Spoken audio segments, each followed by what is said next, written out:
नमस्कार, मैं डॉक्टर गरिमा सैनी। मैं रुड़की सिटी में आयुर्वेदिक प्रैक्टिस करती हूँ और आप सभी को आयुर्वेद के बारे में जागृत करती रहती हूँ। तो आयुर्वेद और नेचर, हमेशा मैं ये कहती हूँ कि आप नेचर से जुड़ जाइए, आप आयुर्वेद को फॉलो करिए, आप वॉक करिए।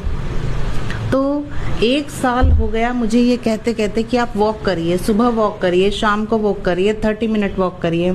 कुछ लोग तो ये सोच रहे हैं कि वॉक तो हमने शुरू कर दी, फ़ायदा तो हमें कुछ हो नहीं रहा है। तो कहना चाहूँगी, फ़ायदा आपका लॉन्ग टर्म होता है वॉकिंग से। जो डिजीज़ आपको अटैक करने वाली थी वो आपको उस एक वॉक की वजह से अटैक नहीं करती हैं, ये फ़ायदा होता है।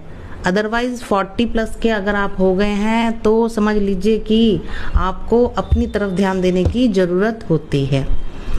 आप जानते हैं, जब आप वॉक करते हैं तो वॉक करते टाइम आप अगर रिलैक्स होकर, एकदम टेंशन फ्री होकर वॉक करेंगे तो ये जो आपका स्ट्रेस हार्मोन होता है, जब आपको बहुत ज़्यादा चिंता, स्ट्रेस, अपने काम का लोड रहता है तो स्ट्रेस होता है, तो उससे जो ये हार्मोन सिक्रेट होता है कॉर्टिसोल, ये क्या करता है, ये आपकी पूरी बॉडी का मेटाबॉलिज्म कंट्रोल मेंटेन रखता है। लेकिन जब आप ज़्यादा स्ट्रेस लेंगे, ज़्यादा वर्क लोड लेंगे तो इससे क्या होगा, ये कॉर्टिसोल बहुत ज़्यादा सिक्रीट होना शुरू हो जाता है। और जब ये सिक्रीट होना शुरू हो जाता है तो आपकी सारी दिनचर्या डिस्टर्ब कर देता है, आपका वेट बढ़ा देता है, आपका बीपी बढ़ा देता है, आपकी शुगर इम्बैलेंस कर देता है, आपके मूड स्विंग्स होते हैं, आपको एक अजीब सा इरिटेशन होने लग जाता है और मसल्स में वीकनेस आ जाती है। आपका चेहरा एज से पहले ही ज़्यादा उम्र का लगने लग जाता है, मतलब लूज स्किन हो जाती है, बूढ़ापा दिखने लग जाता है।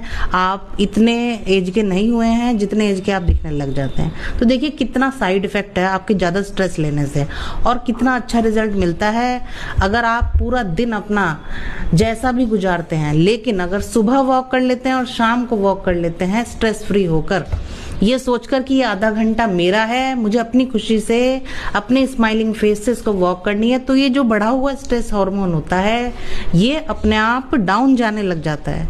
आप एक रिलैक्सिंग मूड में जब उस वॉक को करते हैं तब इसके अमेजिंग रिजल्ट देखने के लिए मिलते हैं। इसीलिए मैं कहती हूँ कि ज़्यादा दौड़ भाग करने की बजाय, ज़्यादा अपने आप को स्ट्रेस देने की बजाय, आप जिम जा रहे हैं, आप वेट उठा रहे हैं, ऐसा डेली नहीं हो पाता है। अगर डेली आप कर भी रहे हैं तो शायद इसका कोई यूज़ नहीं होता है।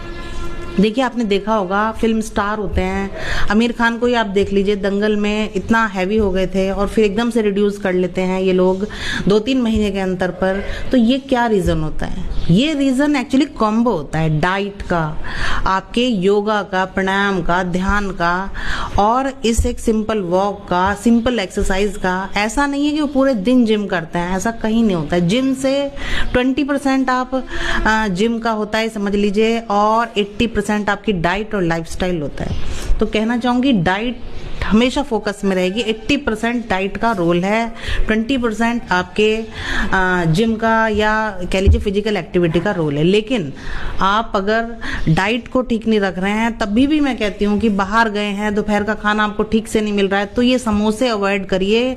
ये समोसे लीवर को ठप कर देते हैं, बिल्कुल ख़राब कर देते हैं लीवर को, लीवर डैमेज होने का खतरा हो जाता है। और ये बाहर का जो तला भुना रहता है ना, एक्चुअली वो ऑयल बार बार रीहीट हो रहा है, बार बार पक रहा है, तो बिल्कुल ब्लैक ऑयल हो जाता है। उसमें बने हुए समोसे, मठड़ी खा रहे हैं आप, ये सब चीज़ें खा रहे हैं, ये ऑयल ही आपके अंदर कैंसर कॉज करता है, समझ लीजिए। आप चाहे तो अपने घर में कभी कभी ऑयली बनाकर खा सकते हैं, कम से कम उसमें ये तो आपको पता रहेगा कि आपका घर का ऑयल है और शुद्ध है और रीहीट नहीं हो रखा है। तो कहना चाहूँगी कैंसर से बचने के लिए इस ऑयल से बचिए, ये बहुत ही खतरनाक है। और अपने घर में रिफाइंड ऑयल को हटा दीजिए, रिफाइंड बहुत ही खतरनाक चीज़ है, हम लोग भी यूज़ नहीं करते हैं, ना मैं किसी को कहती हूँ कि आप रिफाइंड यूज़ करिए।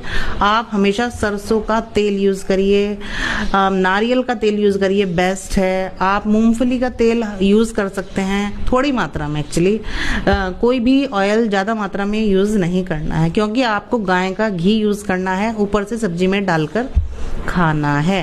तो कहना चाहूँगी फ़ायदा इतना है वॉकिंग का कि कॉर्टिसोल जो है ये आपका सब चीज़ें बैलेंस कर देगा। अगर आपने सुबह शाम एक रिलैक्सिंग वॉक कर ली तो फोकस करिए एक रिलैक्सिंग वॉक पर, आयुर्वेद को फॉलो करते रहिए। जय आयुर्वेद।